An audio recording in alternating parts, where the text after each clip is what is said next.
जय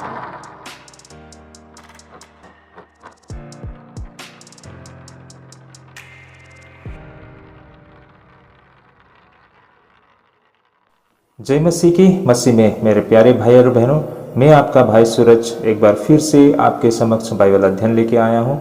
तो चलिए हम शुरू करते हैं। हमारा आज का बाइबल अध्ययन करने के रहेगा मत्ती रचित सुसमाचार 10 अध्याय 32 पद से। Gospel according to Matthew chapter 10 verse 32 से हम आगे बढ़ेंगे। और हमारा आज का जो विषय रहेगा, कुल मिलाकर 2 विषय रहेगा। हमारा आज का पहला विषय रहेगा जीवित गवाही के प्रतिफल, ये हमारा आज का पहला विषय। और हमारा आज का दूसरा विषय रहेगा यीशु के चेले और आत्मिक युद्ध, ये हमारा आज का दूसरा विषय रहेगा। तो दोनों ही विषय बहुत ही रोचक है, तो कृपया आप लोग अंत तक बने रहिएगा। और साथ ही मैं आप सभी से ये भी निवेदन करूंगा कि जब आप इस वीडियो को देख रहे हैं और इस वीडियो के माध्यम से बाइबल अध्ययन कर रहे हैं, अपने मन ही मन में जरूर प्रार्थना कीजिएगा कि पवित्र आत्मा हमें अगुवाई करे, ताकि इस वीडियो के माध्यम से और इस बाइबल अध्ययन के माध्यम से हम परमेश्वर की इच्छा को, परमेश्वर के कार्य को और इन वचनों से संबंधित जो सत्य और रहस्य है, इसकी गहराई को हम समझ सके। तो चलिए भाई और बहनों, हम शुरू करते हैं। आइए हम सबसे पहले वचन पढ़ना शुरू करते हैं। मत्ती रचित सुसमाचार 10 अध्याय 32 और 33 पद पहले भाग का ये हमारा आज का बाइबल वर्स रहेगा। तो आइए हम इसे पढ़ना शुरू करते हैं। जैसे कि यहाँ पर वचन को इस प्रकार लिखा गया है, जो कोई मनुष्य के सामने मुझे मान लेगा, उसे मैं भी अपने स्वर्ग पिता के सामने मान लूंगा। पर जो कोई मनुष्य के सामने मेरा इनकार करेगा, उससे मैं भी अपने स्वर्ग पिता के सामने इनकार करूंगा। मत्ती रचित सुसमाचार 10 अध्याय 32 और 33 पद। आमीन। प्रभु को इन वचनों के लिए हम कोटि कोटि धन्यवाद देते हैं। भाइयों और बहनों, इन वचनों के वास्तविक अर्थ और तथ्य को हम आप समझने के लिए इसे हम अध्ययन करना शुरू करते हैं। भाई और बहनों, तो जिस प्रकार हम इन वचनों को जब हम पढ़ते हैं, तो हमको यहाँ पर सबसे बड़ी बात ये नज़र में आता है कि प्रभु यीशु मसीह अपने शिष्यों से और साथ ही हम सारे विश्वासियों से 2 गुना वफादारी या फिर ईमानदारी की उपेक्षा करते हैं। और इन वचनों को अगर हम अलग नज़रिए से भी हम इसको समझना चाहते हैं, तो हम इन्हें इस प्रकार भी हम देख सकते हैं। जैसे कि हम इन वचनों में हम देखेंगे तो हमें ये बातें समझ में आता है कि अगर कोई भी व्यक्ति इस जीवन में मसीह को लेकर वफादार है, तो मसीह भी आने वाले जीवन में उस व्यक्ति के प्रति वफादार रहेगी। साथ ही अगर कोई व्यक्ति मसीह को गर्व के साथ अपना स्वामी मानता है, तो मसीह भी आने वाले समय में गर्व के साथ उसे अपना सेवक मान लेगा। भाई और बहनों, इन वचनों को हम और भी गहराई से अध्ययन करने के लिए हम वर्स टू वर्स जाएंगे। सबसे पहले हम 32 पद को हम अध्ययन करेंगे। जैसा कि इन 32 पद में हम जब देखेंगे, जो कोई मनुष्य के सामने मुझे मान लेगा, उसे मैं भी अपने स्वर्ग पिता के सामने मान लूंगा। आमीन। तो ये बात बहुत ही स्वाभाविक है। अगर आज हम जहाँ तक है वहाँ तक आज पहुँचने में हमसे आगे और पीढ़ी दर पीढ़ी ऐसे प्रभु यीशु मसीह का अनुयायियों ने जीवित गवाही देते हुए और अपना बलिदान देते हुए ये आज सुसमाचार आज आप तक और हम तक पहुंच पाया है ना। ऐसा नहीं है कि ये सारे सुसमाचार हमारे जीवन में यूं ही हम तक पहुंच गया है ना। ये सुसमाचार हम तक पहुंचने में जितना लोगों ने संघर्ष किया है इतिहास में ना, पिछले दिनों में जिस तरह उन लोगों ने अपनी लहू बहाया है, जिस तरह से लोगों ने बड़ी बड़ी बलिदान दी है, तभी जाके ये संभव हो पाया है कि ये सुसमाचार पिछले 2000 वर्ष में निरंतर एक के बाद दूसरे और एक से लेकर दूसरे स्थान तक निरंतर ये वचन पहुंच पाया है। और ऐसा है कि आज ये सुसमाचार विश्व के हर कोने तक, हर जाति, हर भाषा, हर प्रांत के लोगों तक ये सुसमाचार पहुंच चुकी है। तो ये सुसमाचार हर वो व्यक्ति तक पहुंचने में, है ना, हर वो जाति, हर वो प्रांत, संसार के हर एक कोने तक ये सुसमाचार को पहुंचाने में पिछले दिनों में बहुत सारे लोगों ने बड़ी बड़ी कुर्बानी, बड़ी बड़ी बलिदान दी है। अगर उन लोगों ने ये बलिदान नहीं दी होती तो शायद ये सुसमाचार हम तक नहीं पहुंचा होता। तो प्रभु यीशु मसीह ने जो बातें कही थी उसको बखूबी से प्रभु यीशु मसीह के अनुयायियों ने उसको पूरा किया है, तभी जाके ये चीज़ आज, ये सारे सुसमाचार और सत्य आज आप और हम तक भी पहुंच पाया है। और ये आप और हम पर भी निर्भर करता है कि आज मसीह के लिए इन वचनों को हम पालन करते हैं तो आने वाले जनरेशन के लिए ये सुसमाचार उन तक पहुंच पाएगा। अगर आज हम इस कर्तव्य को नहीं निभाएंगे तो हो सकता है कि ये सुसमाचार आगे लोगों तक नहीं पहुंच पाए, है ना। तो इसीलिए हर युग के लोगों के लिए ये वचन है और हर युग के लोगों के लिए ये कर्तव्य बनता है कि मसीह के लिए हम जीवित गवाही दें। अगर आज हम मसीह के लिए गवाही देते हैं तो मसीह भी हमारे लिए गवाही देंगे। ये चीज़ हम यहाँ पर समझ पाते हैं भाई और बहनों। और इसी प्रकार हम वर्स 33 को भी हम देखते हैं तो यहाँ पर जिस तरह वचन को लिखा है, आइए हम इसे एक बार फिर पढ़ लेते हैं। पर जो कोई मनुष्य के सामने मेरा इनकार करेगा उससे मैं भी अपने स्वर्गीय पिता के सामने इनकार करूँगा। भाई और बहनों, ये आज भी संभव है कि हम मसीह को अपने जीवन के द्वारा हम इनकार कर सकते हैं। तो अगर हम ऐसा कहेंगे तो शायद हमारे मन में ये ख्याल आ सकता है, ये कैसे संभव हो सकता है ना। हमारे मन में ऐसा होता है कि चाहे कोई भी हमें मतलब बाधा देने के लिए कोशिश करे, लेकिन हम कभी भी नहीं झुकेंगे। हम अपने प्राण को दे देंगे, हम अपने जीवन को खतरे में डाल देंगे, हम सब कुछ निछावर कर देंगे, लेकिन हम मसीह को कभी नहीं धोखा देंगे ना, हम मसीह को कभी नहीं छोड़ेंगे। ऐसा हमारा मन में ख्याल आ सकता है ना। मैं भी एक समय में जब नौजवान था तो मेरे मन में ऐसा ख्याल आता था कि चाहे कुछ भी हो जाए लेकिन मैं मसीह को कभी नहीं छोड़ूंगा ना, और कभी भी मैं प्रभु मसीह को इनकार नहीं करूंगा, ऐसा मेरा मन में ख्याल आता था ना। तो एक्चुअली ये मेरी नासमझी के कारण भी था। सत्य को ना समझने की वजह से मुझ में मतलब आत्मविश्वास ना या फिर ओवर कॉन्फिडेंस भी बोल सकते हैं, वो चीज़ था। लेकिन जैसे जैसे जीवन का अनुभव होते गया तो मुझे एहसास होता गया कि मतलब हम प्रतिदिन अपने जीवन में मसीह को हम कई बार इनकार करते हैं, मसीह को हम कई बार धोखा देते हैं। ये मुझे आज एहसास होता है भाई और बहनों। तो आज इसी पर हम फिर से एक बार चर्चा करते हैं। तो मैंने जैसे कहा कि जब हम ऐसा सोचते हैं कि मैं तो मसीह को कभी इनकार नहीं करूँगा ना, जैसा यहाँ पर बोलते हैं ना, पर जो कोई मनुष्य के सामने मेरा इनकार करेगा उससे मैं भी अपने स्वर्गीय पिता के सामने इनकार करूंगा। तो पहली बात तो मैं मसीह को इनकार ही नहीं करूंगा, ये मेरा मन में ख्याल आ सकता है। लेकिन क्या ये सचमुच सत्य है? क्या ये तथ्य से मेल खाता है? क्या आज हमें अपने जीवन को झांक के देखना पड़ेगा, कहीं किसी न किसी तरीके से हम मसीह को इनकार तो नहीं कर रहे हैं। बहुत समय पर हम मसीह को इनकार करने का मतलब ये समझते हैं कि कोई आके मेरे सामने मुझको ज़बरदस्ती करे कि हम अपने विश्वास को छोड़े, तो उसी को माना जाता है मसीह को इनकार करना। भाई और बहनों, ये भी सच बात है। लेकिन डे टू डे लाइफ में हम अपने छोटे से छोटे अपने कार्य, अपने व्यवहार, नजरिया, अपने सोच के द्वारा भी हम मसीह को प्रतिदिन हम इनकार कर रहे हैं। इस पर हम ध्यान नहीं देते। हमें तो बिल्कुल ऐसा नहीं लगता है कि ये सारे चीज़ों के द्वारा भी हम मसीह को इनकार कर सकते हैं, लेकिन वास्तव में ये सबसे महत्वपूर्ण है ना। सही मायने में हम मसीह को इस तरह से इनकार कर रहे होते हैं। देखिए, हमारे जीवन में कितना ऐसा मौका आया है कि हमारे गले पर मतलब फंदे लगाया गया है और हमें मतलब सत्य और असत्य को चुनने के लिए हमारे सामने ऑप्शंस को रखा गया है। ऐसा तो हमारे जीवन में कभी मौका नहीं आया ना। कईयों विश्वासियों को तो सारा जीवन जी भी लिया, लेकिन उसका जीवन में ऐसा मौका कभी नहीं आया कि उसको चुनना पड़े कि मतलब मसीह को या फिर मसीह का विरोध जाना पड़े ना। ऐसा चुनने का अवसर भी नहीं आया हुआ कभी भी।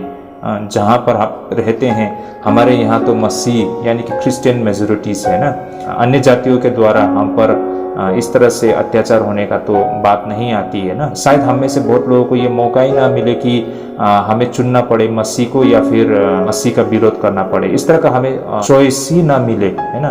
तो एक्चुअली ये नहीं है, लेकिन वास्तव में हम मसीह को सिर्फ इस प्रकार से ही मसीह को हम इनकार नहीं कर रहे हैं, बल्कि इसके अलावा भी हमारे प्रतिदिन के जीवन में हम मसीह को इनकार कर रहे होते हैं। अब कैसे ये हो सकता है भाई और बहनों, इस पर हम थोड़ा चर्चा करेंगे। देखिए भाई और बहनों, सबसे पहली बात, हम अपने शब्दों के द्वारा भी मसीह को इनकार कर रहे होते हैं। देखिए, होता क्या है कि बहुत समय पर ऐसा हमने देखा है कि बहुत सारे लोग बातों ही बातों में अपने मूर्खता के कारण या सत्य से उसे लगाव ना होने की वजह से कईयों कारण से वो मसीह को इनकार कर रहे होते हैं ना। तो भाई और बहनों, जैसे कि मैं आप सभी से एक उदाहरण पेश करना चाहता हूँ। एक बहुत ही प्रसिद्ध व्यक्ति था, है ना, और वो शहर का बहुत जाना पहचाना व्यक्ति था। तो एक दिन उसके दोस्तों ने उससे पूछा तुम तो मसीह में विश्वास करते हो ना, तुम तो मसीह में हो ना, तुम तो विश्वासी, तुम तो क्रिश्चियन हो ना। तो उस व्यक्ति ने कहा, हाँ मैं क्रिश्चियन हूँ, मैं मसीह में विश्वास करता हूँ। तो अभी हम सब जानते हैं मसीह में विश्वास करने का मतलब ना, आमतौर पर ये साधारण मान्यता है या फिर साधारण सोच है या फिर हमारा विश्वास है कि आमतौर पर मसीह लोग संसारिक नहीं होते हैं, सिद्धांत के रूप में अगर हम देखें तो, है ना, या फिर हमारे विश्वास के आधार पे भी विश्वासी लोग आमतौर पर संसार से लगाव नहीं रखते हैं ना, या संसारिक चीज़ों से लगाव नहीं रखते हैं, हम उससे दूर रहने के लिए कोशिश करते हैं। तो यही कारण है कि उसके दोस्तों ने उस बहुत ही प्रसिद्ध व्यक्ति को पूछा है ना कि तुम तो विश्वासी हो, तुम तो मसीह में विश्वास करते हो, तो क्या तुम्हारा जीवन किस प्रकार है, तुम जीवन को किस तरह जीते हो, है ना। तो उस व्यक्ति ने बोला कि ये बात सही है कि मैं मसीह में विश्वास करता हूँ, लेकिन इसका मतलब ये भी नहीं है कि मैं जीवन का आनंद को नहीं लेता हूँ, है ना। मैं मसीह में विश्वास करता हूँ, लेकिन मैं इतना भी मतलब रूढ़िवादी नहीं हूँ, या फिर मैं मसीह में विश्वास करता हूँ, मैं इसका मतलब ये भी नहीं है कि मैं इतना कठोर हूँ या फिर मैं इतना जबरदस्त भी हूँ, ना। हाँ, मैं मसीह में विश्वास करता हूँ, लेकिन मैं सारे जो आनंद है उसको भी मैं लेता हूँ। कहने का मतलब उसका ये था कि जो उसका विश्वास है उसके जो निजी जीवन होता है ना, मतलब कहने का मतलब उसका जो उस सामाजिक जीवन में वो अपने विश्वास को लेके नहीं आता है, अपने विश्वास को चर्च तक ही रखता है या अपने निजी जीवन तक ही रखता है, लेकिन उसके बाहर वो समाज में जैसे दुनिया चलता है वो उसी तरह से चलता है। तो ऐसे कुछ व्यक्ति होता है तो वो मसीह, लेकिन हम देखेंगे तो जब अन्य जातियों का कोई पर्व आता है ना, तो उस पर्व में भी वो जाता है, उनके साथ खाता है, पीता रहता है, वो जैसा करते हैं वो ऐसा ही करते हैं ना। वो दिवाली मना रहा है ना, वो हर प्रकार के वो मतलब उनके जो सेलिब्रेशन है उसमें वो शामिल होता है, और उनका मानना है कि बहुत समय में इतना तक भी बोल देते हैं कि सारे धर्म एक है, सारे भगवान एक है, इस तरह का वो बयान देते हैं। तो इनके इस शब्दों से, उनके इस बातों से वो मसीह को उसी समय वहीं पर मसीह को वो इनकार कर रहा है। भाई और बहनों, चाहिए था कि वो जीवित गवाही दे, है ना, अपने विश्वास को वो लोगों के सामने रखे, अपने आस्था को वो आप लोगों के सामने में रखे और अपने विश्वास में अटल रहे, लेकिन वो तो अपने सांसारिक दोस्तों के साथ या सांसारिक लोगों के साथ रहकर उन्हीं की तरह हो गया, उन्हीं की भाषा बोलना शुरू कर दिया। सारा भगवान एक है ना, सारा धर्म एक है, इस तरह की सोच कहाँ से आया? वास्तव में ये सोच मतलब क्या परमेश्वर की ओर से है क्या? वास्तव में ये बात सच है क्या कि सारे भगवान एक है? नहीं ना, ऐसा तो बिल्कुल नहीं है।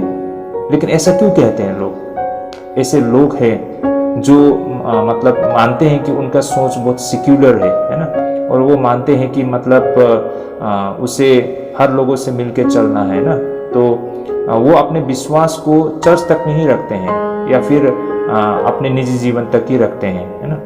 उससे बाहर वो संसार की तरह ही वो रहता है, संसारिक तरीके से ही खाते पीते हैं ना। तो ऐसे लोग अपने दोस्तों के सामने, आप जान पहचान लोगों के सामने में वो बहुत समय पर अपने विश्वास को जाहिर करने में शर्मिंदा महसूस होता है ना, और वो अपने आप को उन्हीं की तरह दिखाने के लिए बहुत समय में अपने शब्दों के द्वारा मसीह को इनकार करते हुए हमने देखा है। भाई और बहनों, तो ये चीज़ बिल्कुल संभव है। हम प्रतिदिन हमारे जीवन में हम अपने शब्दों के द्वारा, अपने बातों के द्वारा हम मसीह को इनकार करते हुए हमको दिखाई देता है। भाई और बहनों, इस पर आप लोग ध्यान दीजिए, ये बहुत ही महत्वपूर्ण बातें हैं। उसी प्रकार हम अपने जीवन में बहुत समय पर खामोश रहकर भी हम मसीह को इनकार कर रहे होते हैं। मेरा कहने का मतलब, ऐसा मौका आता है जब हमें मसीह के लिए गवाही देना पड़ता है ना, तब उस समय वो व्यक्ति बिल्कुल खामोश रह जाता है ना। उसको लगता है कि खामोश रहना ही अच्छा है ना। अगर मैं कुछ बोलूं तो शायद मैं लोगों का नजर में आ जाऊं ना, और इससे मेरा संबंध उनसे खराब हो सकता है, तो बेटर है कि मैं चुप रह जाऊं। तो बहुत जगह पर उसे जब जीवित गवाही देना होता था, वो खामोश रहकर उसने मसीह को इनकार किया है ना। तो मैं इससे एक उदाहरण आप सभी से शेयर करना चाहता हूँ। एक बहुत ही बड़ा परिवार था, जिस परिवार के एक बेटे ने एक लड़की को शादी करके लेके आया, लेकिन किसी कारणवश घर के परिवार ने उस लड़की को अभी तक खुले दिल से स्वीकार नहीं किया था ना। बेशक वो लड़की शादी होकर उस परिवार में तो आ गया, लेकिन घर के लोग उससे खुश नहीं थे। तो समय समय पर घर के लोग उसका उस लड़की को क्रिटिसाइज करते थे ना, उनका आलोचना करते थे, उस लड़की का विरोध करते थे।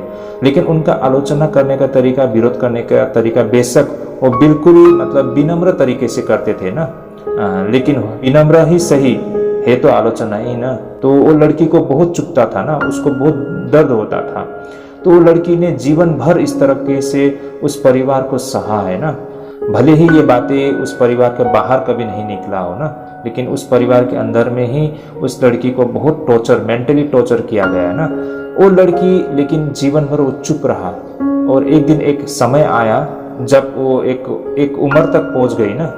अब वो लड़की और औरत अब इंडिपेंडेंट है ना, वो महिला अब इंडिपेंडेंट है। अब जो उनके बूढ़े बुजुर्ग लोग थे वो भी मर के चले गए है ना। अब वो वही खुद उस परिवार का सबसे मुख्य बन गया। तब उसको ये एहसास हुआ कि जीवन भर उसने ये मतलब कष्ट को सहा है। अब उसको ऐसा लगता है कि उसका जीवन एक नर्क की तरह मतलब गया है ना। उस लड़की ने उस परिवार में तो कदम रखा ना, लेकिन वो जितना दिन उस परिवार में रहा है वो कभी भी सुख से नहीं रहा ना। उसके जीवन से सारी खुशियां भी खत्म हो गया। तो उसको अब ये चीज बहुत मतलब चुभ रहा है। उसको ये एहसास हो रहा है कि उसका जीवन मतलब बिल्कुल बर्बाद हो गया। शायद जब वो लड़की नई नई शादी होके आई थी, उसी समय जब उसको विरोध किया गया था या फिर उसका आलोचना किया गया था, तो अगर उस लड़की ने भी अपनी आवाज उठाई होती तो शायद धीरे धीरे जाके घर के लोग भी समझ जाते और उसका विरोध करना बंद कर देता ना। और धीरे धीरे उस शायद ऐसा समय भी आ जाना था कि उस लड़की को घर के लोग स्वीकार कर लेते और उनका जीवन सब सही हो जाना था ना, और सब कुछ अच्छी तरह से चल जाना था ना। लेकिन उस लड़की ने कभी अपनी आवाज नहीं उठाया। और आप सब जानते हैं, जो लोग आवाज नहीं उठाते हैं, जो अपना सर नीचे करके बैठ जाते हैं, तो ऐसे लोगों को ऊपर में तो सारे लोगों को मौका मिल जाता ना उसको हमेशा दबा के रखने के लिए। तो यही चीज उस लड़की के साथ भी हुआ ना। तब उसको एक समय जाकर उसको एहसास हुआ, शायद समय रहते मैंने आवाज उठाया होता तो शायद मेरा जीवन इस तरह से नहीं कटना था होगा ना। तो ये उसी प्रकार हम विश्वासी जीवन में भी, हम अपने विश्वासी जीवन में बहुत समय पर हम ये देखते हैं कि हमारे आसपास जो हमारे रिश्तेदार होते हैं, हमारे पड़ोसी होते हैं, हमारे भाई बंधु होते हैं, उन्हें हम सुसमाचार को बताने से डरते हैं ना। हम उन्हें जीवित गवाही देने से डरते हैं। लेकिन ऐसा समय आता है कि जब हमें एहसास होता है कि शायद मुझे कदम उठाना चाहिए था ना, मुझे कहना चाहिए था, मुझे बताना चाहिए था, लेकिन अब वे लोग तो नहीं रहे और वो समय भी नहीं रहा। तो जो समय जा चुका है उसका भरपाई कौन करेगा, है ना।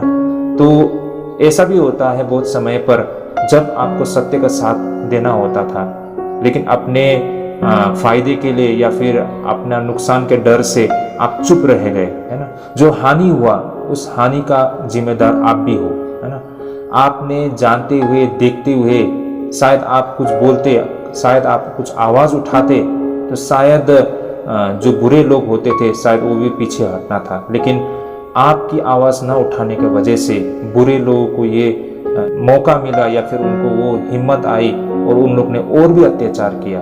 तो ऐसा भी हो सकता है ना। इसलिए जीवन में ऐसा बहुत बार होता है कि हमारी खामोशी की वजह से हम मसीह को इनकार कर रहे होते हैं ना। समय समय पर शायद हमको आज अपने आप को परखने की आवश्यकता है ना।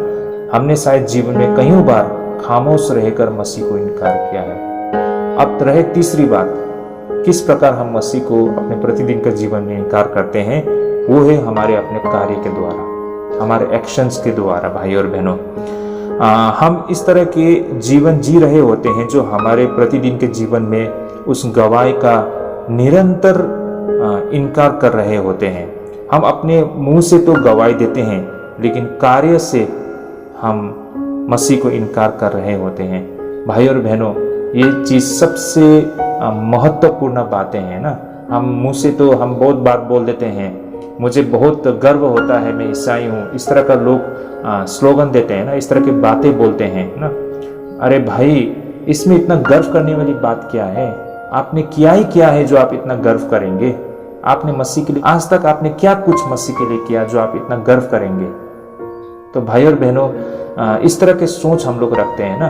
मैं मसीह में विश्वास करता हूँ ना, मसीह के लिए मैं वो कर दूंगा, मैं ये करने के लिए तैयार हूँ, मतलब बहुत कुछ बोल देते हैं, है ना।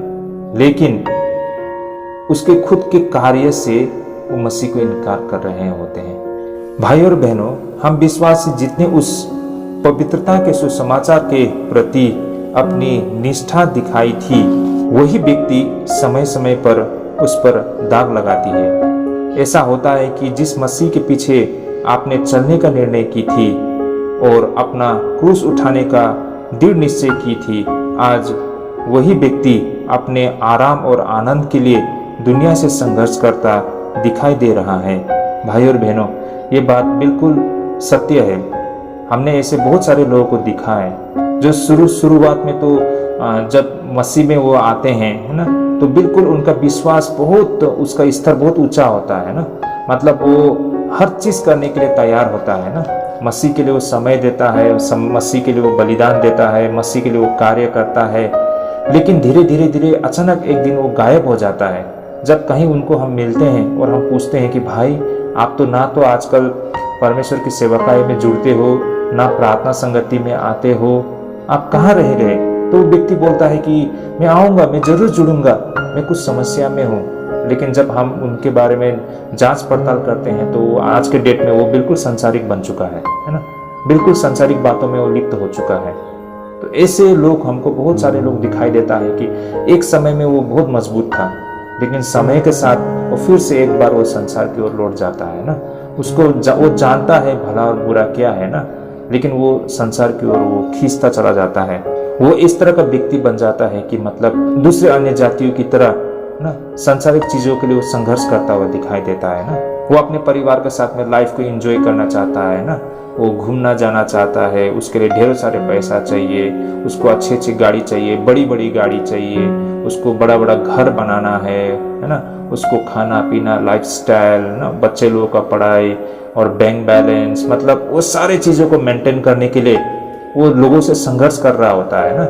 और उसके लिए चाहे उसको कुछ भी गलत काम भी करना पड़े तो पीछे नहीं हटता है। तो ऐसे बहुत सारे मसीह भाई बहन लोग मैंने देखे हैं कि जब वो संसारिक बन जाते हैं तो वो संसार के लोगों की तरह ही वो बन जाता है, क्योंकि उनके साथ संघर्ष करना है। तो फिर उनके साथ संघर्ष करके वो धन को कमाना होने से तो उनको भी उन्हीं की तरह ही मतलब हर प्रकार के गलत कार्य में भी हाथ को अपना डालना पड़ता है ना। तो वो सारे चीज उनको करते हुए भी हमको दिखाई देता है भाई और बहनों। तो भाई और बहनों, हमने साथ ही ऐसे भी बहुत सारे लोगों को देखा है कि मसीह स्वयं क्षमा करते हैं ना, और हमें भी क्षमा करने के लिए प्रेरित करते हैं। लेकिन वही व्यक्ति आज अपने साथी और पड़ोसी से भी कड़वाहट और आक्रोश से भरा हुआ जीवन जी रहा है ना।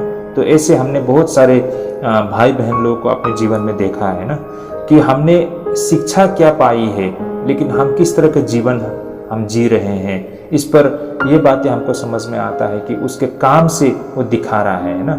चाहिए था हम विश्वासियों को तो कि जिस तरह मसीह ने हमारे पापों को क्षमा किया है ना, इससे हम बहुत प्रेरणा मिलती है हम सबको ना, कि हम भी उसी प्रकार लोगों के जो गुनाह है उसको हम क्षमा करें, है ना। हमारे प्रति वो लोग कुछ गलती करते हैं तो हम उसे क्षमा भी करें। लेकिन ऐसा नहीं होता है। आजकल हम ऐसे देख पाते हैं कि एक विश्वासी दूसरे विश्वासी के विरोध खड़ा हो जाता है ना। एक विश्वासी दूसरे विश्वासी के प्रति वो नफरत भरा उसके मन में बातें होते हैं ना। एक दूसरे से वो नफरत करते हैं, एक दूसरे से हिंसा करते हैं, एक दूसरे के लिए बुराई सोचते हैं। तो एक विश्वासी होकर दूसरे विश्वासी के लिए इतना कुछ सोच सकता है, तो अन्य विश्वासी को तो क्या व्यवहार करेंगे, किस तरह व्यवहार करेंगे, हम सोच भी नहीं सकते हैं। तो कहाँ आपने मसीह के शिक्षा को पाया था ना, और उस शिक्षा से आपने प्रेरणा को प्राप्त की थी, और आज आप कहाँ हो ना, आपका व्यवहार, आपकी रवैया है ना, तो बिल्कुल इससे मेल नहीं खाता है।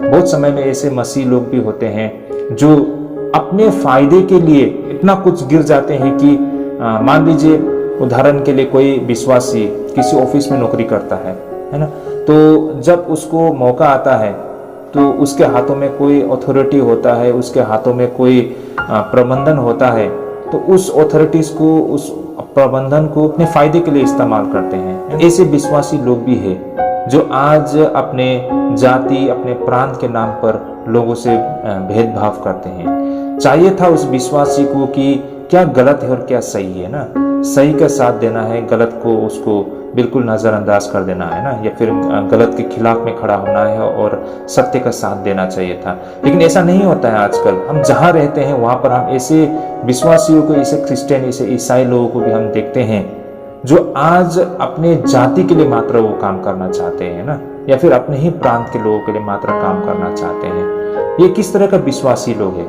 ना? विश्वासी के नजर में तो सारे लोग बराबर है ना, होना चाहिए ना, सभी को एक नजरिए से देखना चाहिए, उसे सत्य का साथ देना चाहिए था। लेकिन ऐसा नहीं है। अपने जाति के लोग होंगे तो उसे बढ़ावा देंगे ना। अगर मान लीजिए वो किसी सरकारी कर्मचारी है ना, उसके हाथ में कोई अथॉरिटी है, पावर है, अगर उसके सामने वो दो व्यक्ति आया, एक ही व्यक्ति को सहूलियत दिया जा सकता है, तो वो जब उनको पता चलेगा कि वो एक व्यक्ति उसकी जाति का है, तो वो उसी को वो सहूलियत दे देंगे, है ना, उसी को फैसिलिटीज दे देंगे। या फिर उसको लगता है कि वो व्यक्ति उसका प्रांत का लोग है, तो उसी व्यक्ति को वो फैसिलिटीज दे देंगे। अरे भाई, आप इस तरह से भेदभाव करोगे तो फिर ये कैसे बोल सकते हैं कि आप सत्य से प्रेम करने वाले हो ना? आप अगर विश्वासी हो तो आप सत्य से प्रेम करना, आपको सत्य का साथ देना चाहिए था। लेकिन आप तो अपने जाति के लोग या फिर अपने प्रांत के लोग, इन चीजों को आधार बना के आप न्याय करते हो या फिर इस तरह से लोगों को भेदभाव करते हो, तो आप कैसे बोल सकते हैं कि आप प्रभु यीशु मसीह का अनुयायी हैं, है ना? तो इस प्रकार से हम अपने प्रतिदिन के जीवन में, हमारे अपने कार्य के द्वारा, हमारे एक्शंस के द्वारा हम मसीह को बार बार इनकार करते हैं। तो ये वचन यहाँ पर हम जैसा देख पाते हैं कि पर जो कोई मनुष्य के सामने मेरा इनकार करेगा, उससे मैं भी अपने स्वर्गीय पिता के सामने इनकार करूंगा। तो सबसे पहली बात तो मैं प्रभु को कभी इनकार ही नहीं करूंगा। इस तरह के हम जो लोग सोच रखते हैं ना, आज हमको इस बात पर विचार करने की आवश्यकता है। हो सकता है खुले तौर पर ना, शायद हमको आज तक किसी ने जबरदस्ती नहीं किया कि हम अपने विश्वास को त्यागे, है ना। ऐसा मौका शायद हमारे जीवन में कभी नहीं आया, शायद नहीं भी आ सकते हैं। लेकिन हमारे प्रतिदिन के जीवन में ऐसा समय आता है जिसके द्वारा हम मसीह को बार बार इनकार कर रहे होते हैं। हम अपने शब्दों के द्वारा मसीह को इनकार कर रहे होते हैं ना, या फिर हम खामोश रहकर मसीह का इनकार कर रहे होते हैं, या फिर हम अपने काम के द्वारा, अपने व्यवहार के द्वारा, है ना, हम मसीह को इनकार कर रहे होते हैं ना। तो इस प्रकार भाई और बहनों, क्या हम अपनी व्यवहार, अपनी कार्य, अपनी प्रतिक्रिया से मसीह को इनकार नहीं कर रहे हैं? जैसा कि वचन में भी कहा गया है। अगर हम वचन में देखें तो याकूब 2 अध्याय 17 पद में जैसा यहाँ पर वचन लिखा है, इन वचनों को अगर हम पढ़ते हैं तो बहुत सारी बातें हमको समझ में आता है। आइए हमें इससे संबंधित कुछ वचन आप सभी से शेयर करता हूँ। जैसा कि इन वचनों में लिखा है, याकूब 1 अध्याय 22 पद में, परंतु वचन पर चलने वाले बनो और केवल सुनने वाले नहीं, जो अपने आप को धोखा देते हैं। तो भाई और बहनों, यहाँ पर वही बात हम समझ में आता है कि वचन पर चलने वाले बनो, यानी कि व्यवहारिक ना, प्रैक्टिकल, जो सत्य को आपने समझा है उसे अपने जीवन में, उसे मतलब प्रैक्टिस में लेके आए ना, उसे हम व्यवहार में लाए। सिर्फ सुनने वाले नहीं ना, सुन के एक कान से सुना, दूसरे कान से उसको निकाल दिया। इस तरह से तो अपने आप को धोखा दे रहा है ना, कि मतलब मैंने आज सत्य को जाना, मैंने सत्य को समझा। अरे भाई, आपने सत्य को जाना, आपने सत्य को समझा, आपने सत्य को देखा, लेकिन आपने व्यवहार में नहीं लाया है ना, तो आप अपने आप को मसीह बोलकर आप अपने आप को धोखा दे रहे हो, है ना। तो वास्तव में मसीह लोग कौन होते हैं? जो सत्य को अभ्यास करने वाले लोग होते हैं, है ना।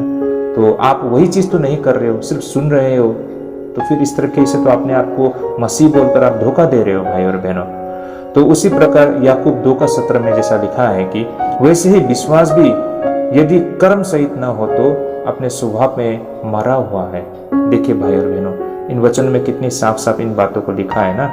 हम मसीह में विश्वास तो करते हैं, लेकिन उसे हम अभ्यास में नहीं लाते हैं, उसे हम व्यवहार में नहीं लाते हैं, तो फिर उस स्वभाव में मरा हुआ है बोला ना।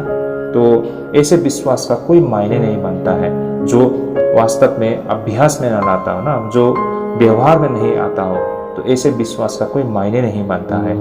उसी प्रकार मत्ती रचित सुसमाचार 5 अध्याय 16 पद में वचन को इस प्रकार लिखा गया है यहाँ पर, उसी प्रकार तुम्हारा उजाला मनुष्य के सामने चमके कि वे तुम्हारे भले कामों को देखकर तुम्हारे पिता की जो स्वर्ग में है बड़ाई करे। आमीन।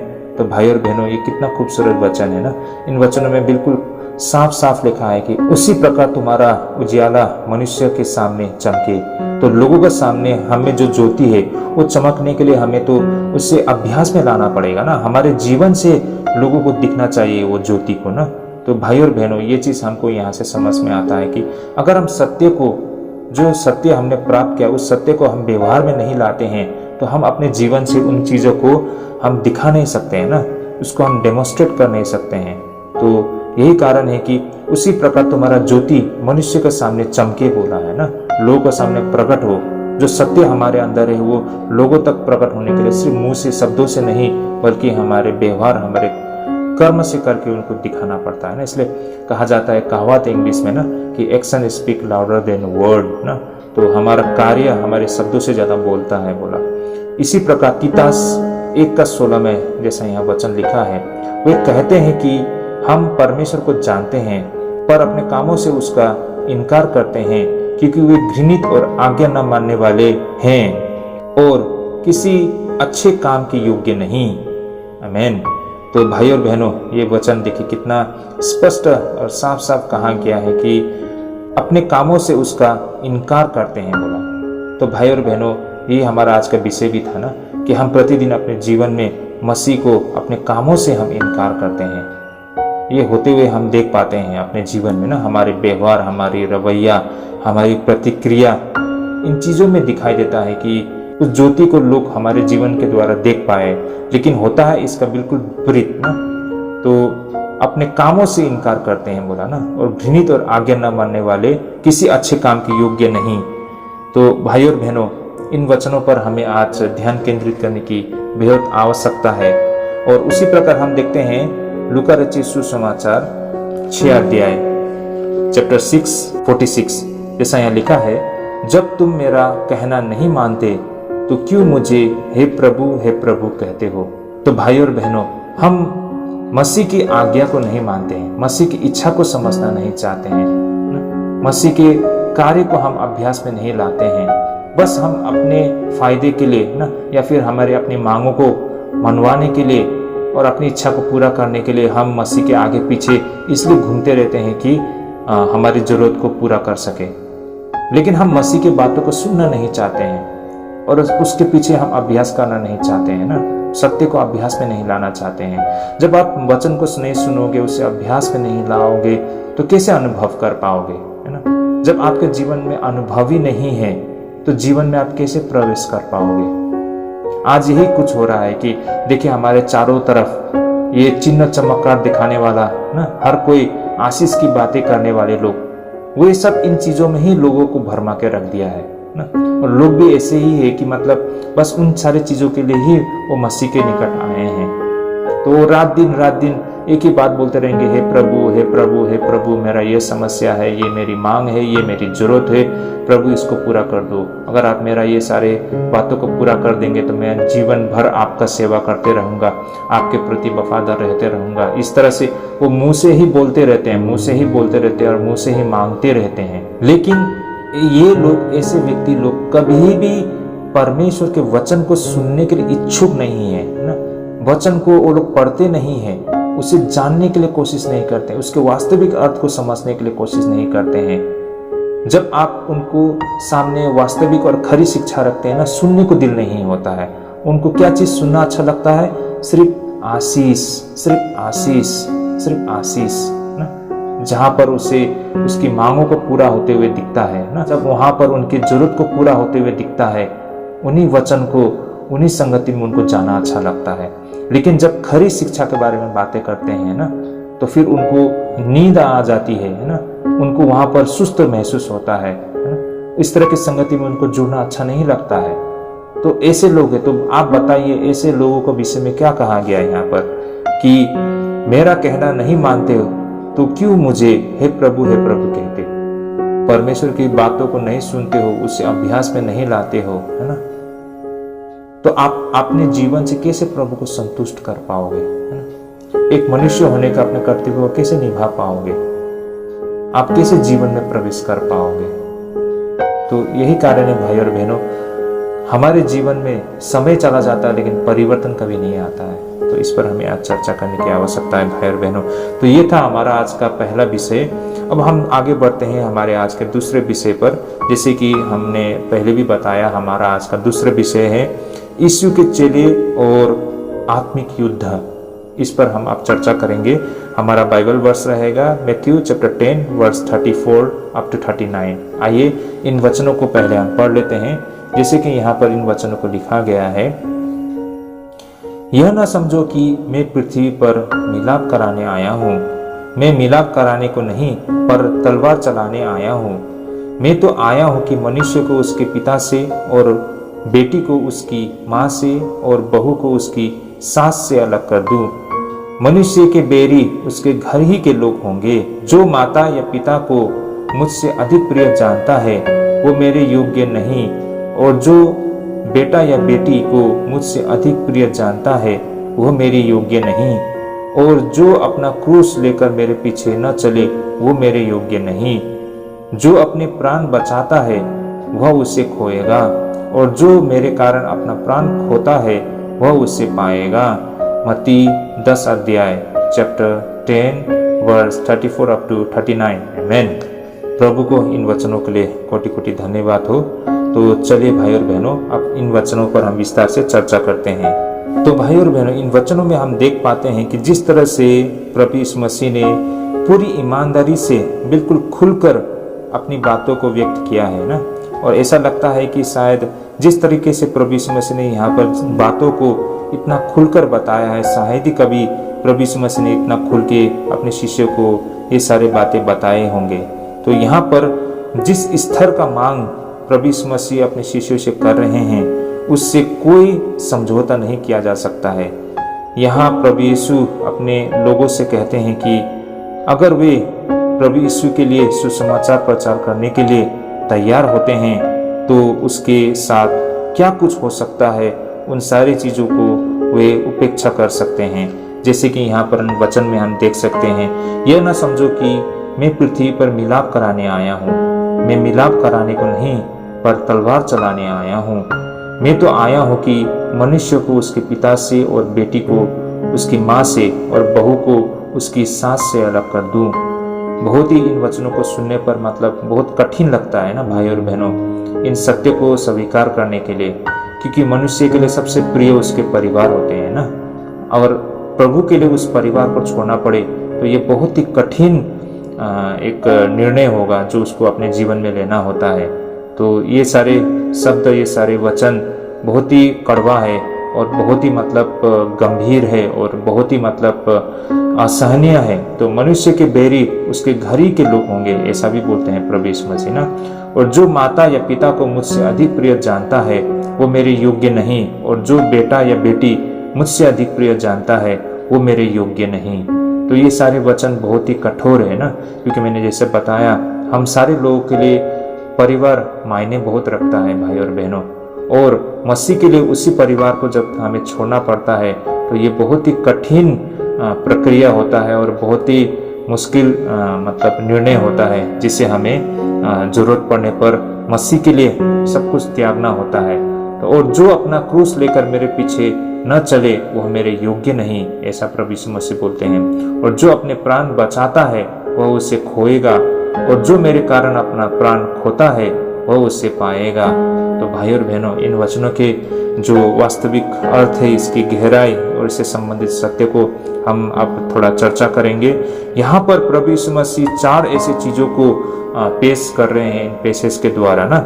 इस पंक्ति के द्वारा प्रभु यीशु मसीह जो कहना चाहते हैं, इससे हम कुल मिलाकर ऐसे 4 बातों को हम समझ सकते हैं। उसमें से सबसे पहले प्रभु यीशु आत्मिक युद्ध के विषय में बता रहे हैं ना यहाँ पर। और इस युद्ध में आमतौर पर उसी के घर के लोग उसके सबसे बड़ा दुश्मन होते हैं। तो एक बार फिर से प्रभु यीशु मसीह जो बातें यहाँ पर अपने शिष्यों को बता रहे हैं, ये सारे बातें यहूदी लोगों के लिए एक सामान्य बातें बोल सकते हैं, या फिर उन्हें फेमिलियर, इन बातों से वे लोग अवगत थे ना।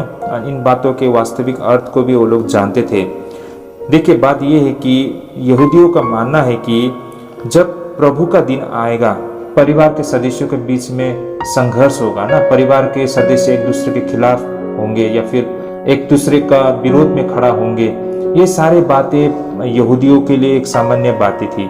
वास्तव में बात ऐसी है कि यहूदियों का मानना है कि जब प्रभु का दिन आएगा, उस दिन का ये एक विशेषताएं है कि जब से वो दिन शुरू होगा तब से परिवार के बीच में खटास आएगी, परिवार के लोग एक दूसरे के विरोध में खड़े होंगे और एक दूसरे का विरोध करेंगे। तो इन बातों को समझने के लिए हम इस तरह से भी देख सकते हैं कि एक यहूदी धर्मगुरु, एक रब्बी ने ऐसा कहा था कि जब दाऊद का संतान प्रकट होंगे तो उस समय माता अपने बेटी से या सास अपनी बहू से, पिता अपने बेटों से या बेटा अपने ससुर से एक दूसरे का विरोध करेंगे और इस प्रकार से घर के लोग ही एक दूसरे का विरोधी बन जाएंगे।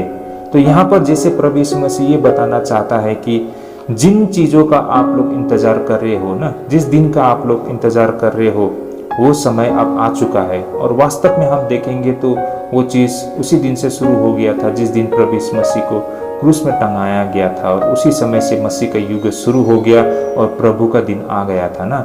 और उसी दिन से जब जब सुसमाचार को लेके कहीं भी लोग गए हैं तो उनके घर के लोग ही, उनके रिश्तेदार, उनके सबसे अजीज लोगों ने ही उनका विरोध किया है।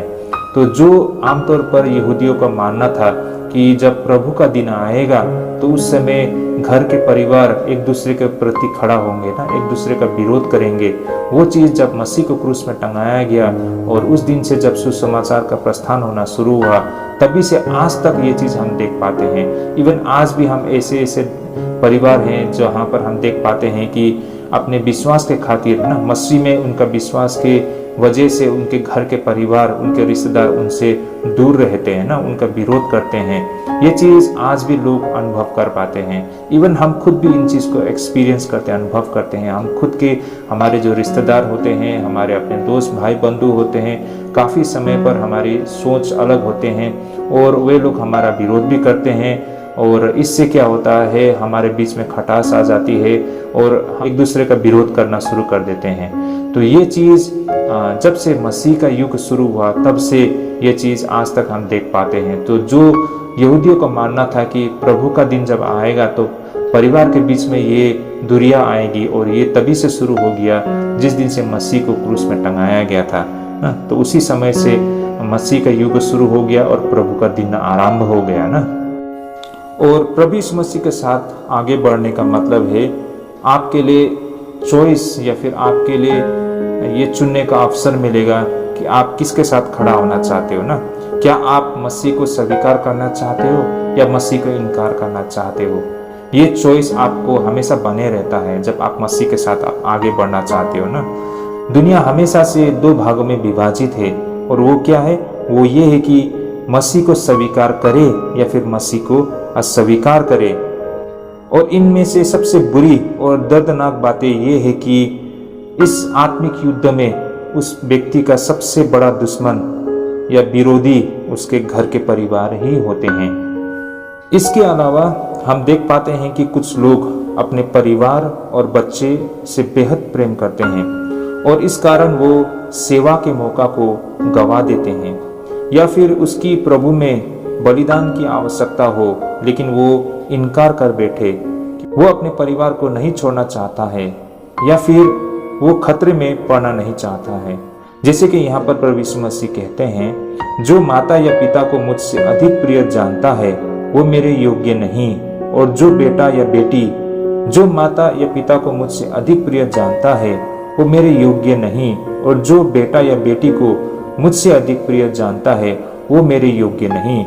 भाइयों और बहनों, इन बातों को हम इस प्रकार देख पाते हैं कि कुछ लोग ऐसे होते हैं अपने परिवार और अपने बच्चों से बेहद प्रेम करते हैं और इस कारण वो सेवा के मौका को गंवा देते हैं। ये चीज़ हमने काफ़ी समय पर बहुत लोगों के जीवन में होते हुए हमने देखा है ना, कि वो अपने परिवार को छोड़ना नहीं चाहते हैं। उसी प्रकार प्रभु में बलिदान का आवश्यकता हो लेकिन वो इनकार कर बैठे क्योंकि वो अपना परिवार को नहीं छोड़ना चाहते हैं या फिर वो किसी भी खतरे में पड़ना नहीं चाहते हैं। तो भाई और बहनों, ये ऐसा नहीं है कि मनुष्य के जीवन में इस तरह का हमेशा से एक चॉइस या फिर एक ऑप्शंस या फिर लोगों के जीवन में हमेशा से इस तरह का चुनाव होता है। हमने देखा है कि ज़्यादातर लोगों के जीवन में इस प्रकार का अवसर या फिर इस प्रकार का चुनौती कभी भी उनके जीवन में नहीं आया है ना, या जीवन काल में उसने कभी भी इस तरह का चुनौती का सामना नहीं करना पड़ा है।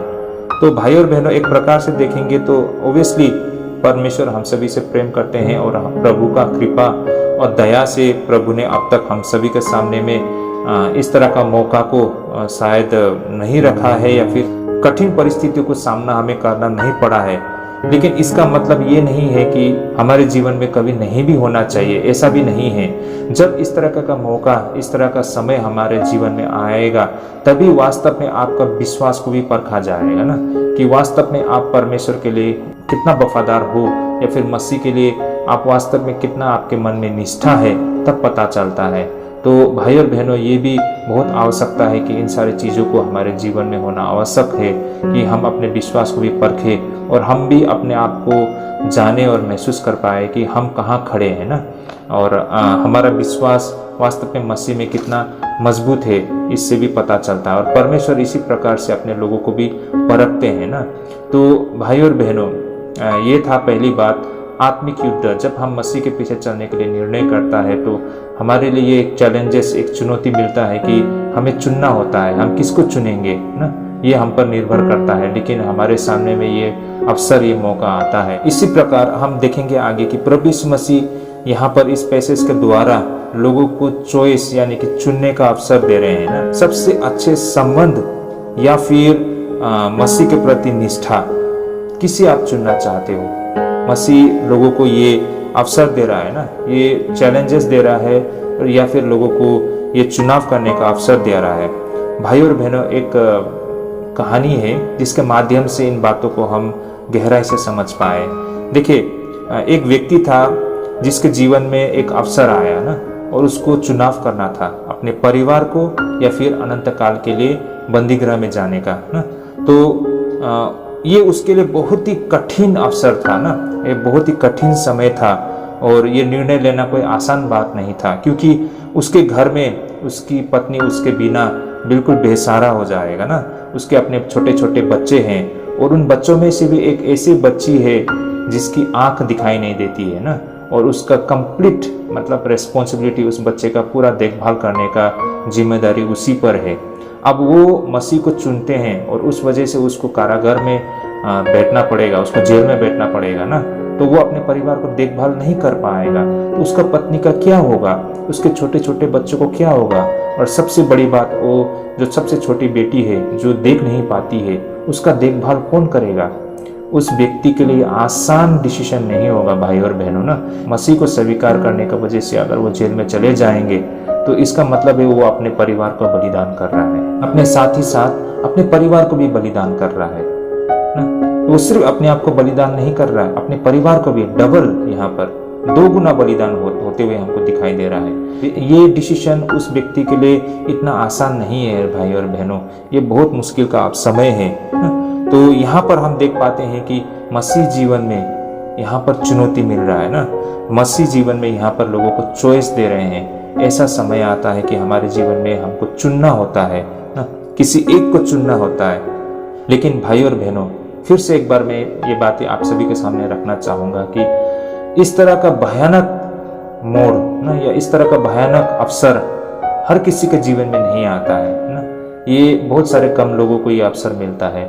और दूसरी बात ये है कि जिसके जीवन में भी ऐसा अवसर आता है, एक नज़रिए से देखेंगे तो हम बोलेंगे कि बहुत बुरा हुआ उसके साथ ना, लेकिन एक नज़र से हम देखेंगे तो वो व्यक्ति बहुत ही भाग्यमानी है ना, क्योंकि उसके जीवन में ये अवसर उसको मिला है, और ये अवसर उसको मिला है कि वो मसीह के लिए जीवित गवाही दे, है ना।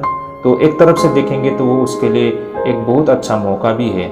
हम दुनिया के नज़र से देखेंगे तो हम बोलेंगे कि उसका भाग्य बहुत बुरा है ना, उसके साथ जो भी हुआ बहुत बुरा हुआ ना। लेकिन एक नज़र से देखेंगे तो ये बहुत ही मतलब भाग्यवानी व्यक्ति है कि उसको ऐसा अवसर मिला है ना, आज उसको ये मौका मिला है कि वो मसीह के लिए जीवित गवाही दे, अय्यूब की तरह। तो उस व्यक्ति पर ही निर्भर करता है। इसीलिए इस तरह का जो सिचुएशन होता है, इस तरह का जो हालत होता है, ऐसा नहीं है कि हर विश्वासी के जीवन में इस तरह का हालत का सामना करना पड़े। ऐसे लोगों के जीवन में ही इस तरह का अवसर आता है भाई और बहनों, और सही मायने में वो व्यक्ति बहुत ही भाग्यशील व्यक्ति होता है कि जिसका जीवन में इस तरह का अवसर आता है, उसे ये मौका मिलता है कि वो मसीह के लिए जीवित गवाही दो। तो भाई और बहनों, हमारे जीवन में ऐसा अवसर आए ना आए, लेकिन एक बात को हमें स्पष्ट होना पड़ेगा कि हमारा नियत सही रहना पड़ेगा, है ना, कि अगर हमारे जीवन में इस तरह का अवसर भी आए तो हम सत्य को चुने, चाहे हमें कितना भी बड़ा कीमत अदा क्यों न करना पड़े। इसके लिए हमें सत्य की समझ होना बहुत आवश्यक है ना। कोई भी व्यक्ति उस समय ऐसे कठिन परिस्थिति में दृढ़ खड़ा नहीं रह पाएगा अगर उसको सत्य की समझ न हो, उससे अनुभव न हो। मसीह के करीब होना बहुत आवश्यक है, तभी जाके उसको ये सामर्थ्य और ताकत और वो शक्ति मिलता है कि जब उसके जीवन में ऐसा मोड़ आता है तो वो सत्य के साथ खड़ा हो सके, वरना उस व्यक्ति के लिए इतना बड़ा बलिदान देना असंभव हो जाएगा। तो भाई और बहनों, समय रहते हम सभी को सत्य की समझ प्राप्त करना बहुत जरूरी है, और इसके लिए हमें निरंतर वचन का अध्ययन, प्रार्थना और सत्य का अभ्यास करना ये बहुत ही आवश्यक है। अगर हम समय रहते हम लापरवाह रहते हैं और जब हमारे जीवन में ऐसा अवसर आता है तो हम जीवित गवाही दे नहीं पाते हैं, तो उस व्यक्ति का क्या होगा? आप ही अनुमान लगाइए भाई और बहनों। क्या वो व्यक्ति वास्तव में परमेश्वर के निकट जाने के योग्य हो पाएगा? बहनों, अब हम आगे बढ़ते हैं। तो उसी प्रकार जब हम इस पैसेज को और भी गहराई से अध्ययन करते हैं तो हमको यहाँ पर यह दिखाई देता है कि ये जो पैसेज है, ये जो पंक्ति है, ये क्रूस को दर्शाता है। कि भाई और बहनों, जब ये बातें प्रभु यीशु मसीह ने कही तो उस समय गलील के लोग इस क्रूस के अर्थ को भली भांति वो लोग जानते थे ना, कि क्रूस का मतलब क्या है। बात ऐसी है कि जब रोमन सेनापति वरुस ने गलील के यहूदियों के विद्रोह को तोड़ा था तो उसने करीबन 2000 यहूदियों को सूली पर चढ़ा दिया था और गलील के सड़क के किनारे उस क्रूस को रख दिया था ताकि हर कोई उसे देख पाए।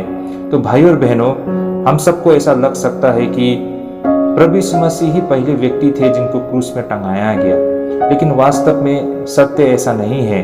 क्रूस में टंगाने का प्रक्रिया बहुत पहले से मौजूद थी और ऐसा माना जाता है कि क्रूस में टंगा के किसी को दंड देना ये सबसे भयानक दंड और सबसे बुरा दंड ऐसा माना जाता है। क्रूस में टंगा के वो लोगों को छोड़ देते थे ना, और उनका जो शव होता था, उसका जो बॉडी होता था, उसी क्रूस में टंगा रहता था और वहीं सड़ जाते थे ना। और जो पक्षी लोग होते हैं, ये गिद्ध लोग होते हैं, वो आकर उसके सड़े हुए गले हुए उसको मांस को उसी क्रॉस में वो खा लेते हैं ना। तो इस तरह का ये भयानक और घिनौना और डरावना ये एक प्रकार का सजा था। उसी प्रकार प्राचीन दिनों में ये प्रथा थी कि जो अपराधी होते हैं उसे सूली पर चढ़ाने के लिए जो उनके क्रॉस बीन होते हैं उसे खुद को अपने ऊपर लाद के ले जाना होता है ना, जैसे कि हमने प्रभु यीशु मसीह के मामले में भी देखा था। स्वयं प्रभु यीशु मसीह ने भी अपने क्रूस को उठा के उस स्थान तक पहुंचाया था। तो इसी प्रकार ऐसे लोगों को अपने क्रूस के वजन के नीचे डगमाते हुए और तड़पते हुए प्रभु यीशु मसीह ने पहले भी देखा था। तो उनके तकलीफ को, उनके दर्द को प्रभु यीशु मसीह भली भांति जानते थे। तो यहाँ पर प्रभु यीशु मसीह लोगों को दिखाते हैं कि मसीह के पीछे चलना क्रूस को उठाना है। लेकिन ये कैसा प्रकार की क्रूस, जो लिटरली जो दिखता है क्रूस, लकड़ी का क्रूस, वो उठाना नहीं, बल्कि आत्मिक क्रूस को हमारे जीवन में उठाना है ना। तो मसीह के पीछे चलने का अर्थ ये है कि क्रूस को ढोना ना, क्रूस को उठाना। बहुत समय पर मसीह जीवन को इस तरह से पेशकश किया जाता है जो सुनने में बिल्कुल खुशी और आनंद और आशीष और बिल्कुल सब कुछ मतलब कंफर्टेबल ना, सब कुछ सही, मतलब इस तरह से दर्शाया जाता है। लेकिन वास्तव में मसीह जीवन का दूसरा पहलू जो कि बलिदान, जो कि क्रूस है, उसको लोग दर्शाते नहीं हैं, उस पर ध्यान नहीं देते हैं।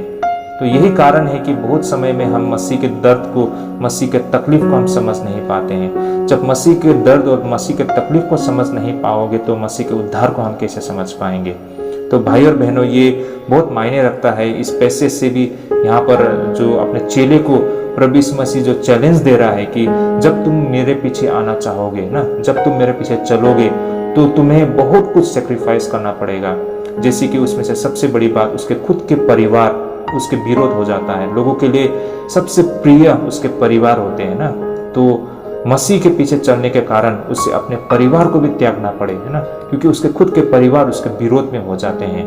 तो उस समय आप क्या करोगे? मसीह को चुनोगे या फिर अपने सबसे प्रियजन लोगों को चुनोगे? ये ऑप्शंस प्रभु यीशु मसीह अपने शिष्यों को दे रहे हैं ना, अपने चेले को बता रहे हैं कि ये चॉइस, ये चुनाव आपको करना पड़ेगा। तो क्रूस को उठाने का मतलब है मसीह को चुनना, अपने सबसे प्रिय अजीज लोगों को जरूरत पड़े तो बलिदान कर देना ना। तो ये दिखाता है यहाँ पर जो क्रूस को यहाँ पर प्रभु यीशु मसीह आज दर्शा रहे हैं इस वचन के माध्यम से। इसको हम इस प्रकार भी समझ सकते हैं, ऐसा हो सकता है कि हमारे जीवन में हमारे व्यक्तिगत उद्देश्य हो। मसीह के लिए हमें क्रूस उठाने का मतलब ऐसा अवसर भी आएगा कि हम अपने व्यक्तिगत उद्देश्य को हमें भूल जाना पड़े ना। ऐसा हो सकता है कि हमारे जीवन में जो सुख और सुविधा है उस आनंद को हमें त्यागना पड़े। ऐसा हो सकता है कि अपने पैसे को, हमारे जो प्रोफेशन होता है, हो सकता है कि हमने अपने प्रोफेशनल लाइफ में ना, हमारे पैसे में या फिर हमारे बिजनेस में, हमारे व्यवसाय में हमने एक मुकाम को हासिल किया हो, लेकिन आज मसीह के लिए उसे भी हमें त्यागना पड़े। ऐसा भी हो सकता है कि हमारे जीवन में हमने बहुत सारे ख्वाब देखे हैं ना, उन सारे सपने को, उस सारे ख्वाब को भी हमें भूल जाना पड़े। या फिर ऐसा भी हो सकता है कि उसका जीवन का वो हर आकर्षित चीजों से उसे अपने आप को अलग करना पड़े, उसे अपनी इच्छाओं को बलिदान करना पड़े, क्योंकि क्रूस के पीछे हो लेने का मतलब अब वो आगे से अपने इच्छा के खिलाफ जाना और मसीह की इच्छा के मुताबिक करना। तो भाई और बहनों, मसीह के पीछे चलने का मतलब अपने आप को इनकार करना है ना, और परमेश्वर की इच्छा को धारण कर लेना है। तो इन बातों को हमें समझना है कि जिस तरीके से यहाँ पर जो पैसेज बताया गया है, मसीह इस बात को जोर दे रहे हैं कि विशेष करके आमतौर पर हम इंसान के लिए सबसे प्रिय और उसका अजीज क्या होता है? उसका परिवार। और आज मसीह यहाँ पर ये बता रहे हैं कि उसी परिवार को भी शायद हमें मसीह के लिए हमें त्यागना पड़े। तो क्या आप उसके लिए तैयार हो? प्रभु यीशु मसीह यहाँ पर हमें ऑप्शंस दे रहे हैं, चुनाव दे रहे हैं, चॉइस दे रहे हैं। आप किसे चुनना चाहते हो, है ना? तो ये पैसेज हमें दिखाता है कि हमें मसीह की इच्छा को पूरा करने के लिए ना, उस चॉइस को पूरा करने के लिए हमें उस कष्ट को सहने के लिए तैयार होना पड़ेगा, यानी कि क्रूस को उठाने के लिए तैयार होना पड़ेगा। तो ये बहुत ही कठिन प्रक्रिया है भाई और बहनों ना। हमें अपने सीने पर पत्थर रख के अपने परिवार को हम त्यागने के लिए, या फिर हमारे जीवन में ऐसे हर कोई खुशी और आनंद को हम त्यागने के लिए हमें तैयार होना पड़ेगा। और ये तभी संभव हो पाता है अगर हम वास्तव में परमेश्वर से प्रेम करते हैं ना। हम जब मसीह से प्रेम करते हैं तो बाकी चीज़ों को हम त्यागने के लिए, उसे छोड़ने के लिए, उसे बलिदान करने के लिए हम तैयार रहते हैं। तो मसीह से तभी हम प्रेम कर पाते हैं, उसके बलिदान को हम एहसास कर पाते हैं। तो भाई और बहनों, ये जो पैसेज है ये हमें क्रूस को दर्शाता है, क्योंकि मसीह जीवन में हमको हमेशा क्रूस का सामना करना पड़ता है, क्योंकि मसीह के पीछे चलने का मतलब ही क्रूस है। अब हम हमारे आज के आखिरी पॉइंट पर हम चर्चा करेंगे। जैसे कि ये पैसेज हमें मसीह जीवन के रोमांच को दर्शाता है भाई और बहनों। यहाँ पर प्रभु यीशु मसीह बोलते हैं कि जो अपने प्राण को बचाता है वो उसे खोएगा, और जो मेरे कारण अपना प्राण खोता है वह उसे पाएगा। तो भाई और बहनों, ये पैसेज, ये वचन जो बिल्कुल अंत में हमने इस पैसेज के अंत में जो वचन को पढ़ा है, देखिए ये वचन के मुताबिक अगर हम देखेंगे तो समय समय पर इसको पूरा होते हुए और इसको वास्तव में हम देख पाते हैं, वो भी बिल्कुल व्यवहारिक तरीके से, क्योंकि मसीह जीवन रोमांच से भरा हुआ है और रोमांच के लिए खतरा को उठाना लाजिब है भाई और बहनों। तो हमने इतिहास में देखा है बहुत सारे लोगों को अपने जीवन को बचाने का अवसर मिला था ना, लेकिन अगर उन्होंने इस तरह से अपने जीवन को उस दिन बचाया होता तो शायद वे लोग इतिहास में गुम हो गए होते ना। आज उसे कोई नहीं पहचानते ना, आज उनके बारे में कहीं नहीं लिखा होता ना, और उनके बारे में कोई आज उसे चर्चा नहीं करते, और जो स्थान आज उन्होंने पाया है वो स्थान कभी वो नहीं पाते। भाई और बहनों, हम अगर इतिहास में देखेंगे तो हम देख पाते हैं कि प्रभु यीशु मसीह के बहुत सारे ऐसे सेवक लोग थे जिन्होंने बहुत बड़ी बड़ी बलिदान दी ना, और चाहे तो वे लोग अपने जीवन को बचा सकते थे, लेकिन उन्होंने ऐसा नहीं किया। लेकिन सत्य के लिए अपने जीवन को बलिदान दी, और आज वे लोग मरने के बाद भी वे लोग जीवित हैं। लेकिन बहुत सारे लोग ऐसे भी होंगे जो हो सकता है मसीह को उन्होंने इनकार करके शायद अपने जीवन को तो बचा लिया, लेकिन उसी दिन वो व्यक्ति मर भी गए। इसलिए यहाँ जो वचन में लिखा है, जो अपने प्राण बचाता है वो उसे खोएगा। तो हो सकता है उसने अपने जीवन को तो बचा लिया उस समय ना, लेकिन वास्तव में परमेश्वर का नज़र में वो हमेशा के लिए गिर गया।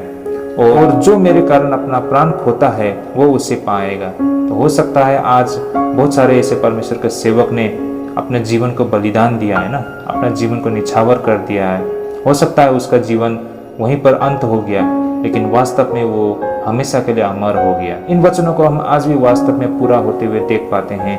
हमारे देश इंडिया में भी हम देख पाते हैं कि अब तक ऐसे बहुत सारे परमेश्वर के सेवक ने बहुत बड़ी बड़ी बलिदान दी है। भाई और बहनों, शायद हम तक ये समाचार ना पहुँचे ना, हम तक ये जानकारी ना पहुँचे, लेकिन इसका सारा रिकॉर्ड ऐसे संस्थाओं के द्वारा रखा गया है, जिससे हमें पता चलता है कि अब तक ऐसे बहुत सारे हमारे विश्वासी भाई बहन लोगों ने सत्य के प्रति अपना बहुत बहुत बड़ा बलिदान दिया है, अपने प्राण तक को दिया है। तो ऐसे भाई बहन लोगों ने जो अपना जीवन को खो दिया है, लेकिन वो देह से मर गए हैं, लेकिन आत्मा से वो हमेशा के लिए अमर हो गए हैं ना। तो जो वचन यहाँ पर बताया गया है कि मेरे कारण अपना प्राण खोता है वो उसे पाएगा। तो हमारे ये जो भाई बहन लोग हैं, उन लोगों ने भी जब उनके सामने में इस तरह का परिस्थिति आया, वो लोग पीछे नहीं हटे। वो जानते थे उनके साथ क्या कुछ हो सकता है, वो पीछे नहीं हटे। और उनके पास जब ये चुनौती आया तो उसने उसका डट कर मुकाबला किया ना, और इसका नतीजा ये हुआ कि उन्होंने अपने जीवन को बलिदान कर दिया। लेकिन हो सकता है शारीरिक रूप से वो आज हमारे बीच में नहीं रहे, लेकिन आत्मिक रूप से वो जीवित है। इसीलिए ऐसा माना जाता है कि हम विश्वासी जीवन में जो एक कहावत है ना, सुरक्षा पहले, सेफ्टी फर्स्ट, ये सिद्धांत लागू नहीं होता है भाई और बहनों। जो कोई सुख चैन और सुरक्षा की खोज में रहता है, अगर चाहे तो वो सारी चीज उसे प्राप्त हो जाए, लेकिन इससे वो हमेशा के लिए खुश नहीं रह पाएगा। अगर वास्तव में देखेंगे तो वो हमेशा खुश नहीं रह पाएंगे। देखिए, दुनिया में ऐसे बहुत सारे लोग हैं जिनको किसी भी चीज़ की कमी नहीं है ना, उसके पास सब कुछ है, वो सुख चैन आराम कहे तो उनके पास सिक्योरिटी भी है, लेकिन सही मायने में वो मन से खुशी नहीं है ना, वो मन से खुशी नहीं है, मन से वो आनंद नहीं है। ऐसे भी बहुत सारे लोग हैं जो मात्र 2 सूखी रोटी से अपना पेट, लेकिन वे लोग खुशी है, वो लोग आनंद में हैं, वो लोग शांति में हैं। लेकिन ऐसे बड़े बड़े लोग हैं जिनको किसी भी चीज़ की कमी नहीं है, लेकिन उनका जीवन पूरे अशांत से भरा हुआ है ना। तो यही कारण है भाई और बहनों, हम चाहे तो हम अपने लिए सुख और चैन और हो सकता है सिक्योरिटी को भी हम अरेंज कर लेना, लेकिन इससे हमें सही मायने में शांति कभी नहीं मिलेगी। तो भाई और बहनों, आप और हमको परमेश्वर ने इस जगत में परमेश्वर की सेवा करने के लिए तैयार किया है। तो अंत में भाई और बहनों, मैं यही कहना चाहता हूँ कि एक इंसान, एक आदमी, एक मनुष्य अपने लिए जीवन के हर एक खुशी, आराम और घर को बटोर सकता है अगर वो चाहे तो, लेकिन एक नजरिए से वो सब खो देगा जो उसके जीवन को मूल्यवान बनाता हो। आप ये सारी चीज़ों को, धन संपत्ति रुपया को प्राप्त कर ले, लेकिन आपका जो मूल्य था वही खत्म हो जाता है। तो सच्चे सुख का मार्ग निस्वार्थ भाव से जीवन बिताना है भाई और बहनों।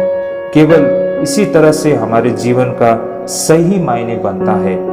और इस धरती पर जब तक हम रहेंगे और इस धरती के बाद, इस जीवन के बाद जो अगला जीवन होगा, वहाँ पर भी इस जीवन का मायने रहेगा। वरना भाई और बहनों, जीवन में हम बहुत कुछ प्राप्त कर ले, लेकिन उसका कोई मायने नहीं बन सकता है ना, उसका कोई मायने ना रहे, उसका मूल्य खत्म हो जाए, तो वो सब कुछ प्राप्त करने के बावजूद आपके पास कुछ नहीं होगा।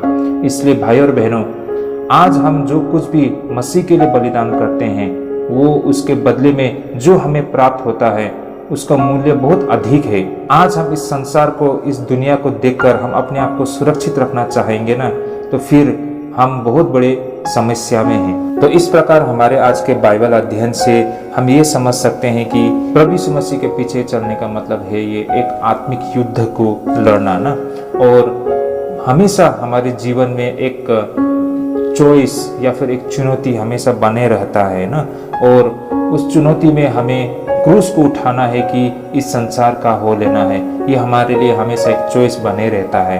क्रूस को उठाने का मतलब उस रोमांच को एहसास करना जो हमें एक उच्चतर क्षेत्र में लेके जाते हैं। तो भाई और बहनों, प्रभु यीशु मसीह यहाँ पर हम देख पा रहे हैं कि जिस तरह से वो अपने शिष्यों को अभियान में भेजने से पहले उन्हें नसीहत दे रहे हैं, उन्हें आगाह कर रहे हैं ना, उन्हें बता रहे हैं कि तुम जब स्वर्गीय राज्य के सुसमाचार को लेकर लोगों के बीच में जाओगे, तुम्हारे साथ क्या कुछ हो सकता है ना, और तुम्हें किस तरह से उसको व्यवहार करना चाहिए, उसका किस तरह से रेस्पॉन्स करना चाहिए, ये सारे बातें प्रभु यीशु मसीह अपने शिष्यों को बता रहे हैं। और ये बातें आज भी आप और हम पर उतना ही लागू होता है भाई और बहनों। तो मैं आशा करता हूँ हमारे आज के बाइबल अध्ययन से हम सबके लिए ढेरों जानकारी हमें मिली है, और आज के इस बाइबल अध्ययन से हमें काफ़ी लाभदायक और फ़ायदा भी मिलेगा। आत्मिक तौर से हम आगे भी बढ़ पाएंगे, ये मैं विश्वास करता हूँ। तो आगे भी हमारे साथ इसी प्रकार बने रहिएगा, जुड़े रहिएगा। आज के लिए हम यहीं पे स्थगित करते हैं, अगली बार हम फिर से मिलेंगे। तब तक अपना ख्याल रखें। प्रभु आप सबको अगुवाई करे, प्रभु आप सबको बेहद आशीष करे। जय मसीह।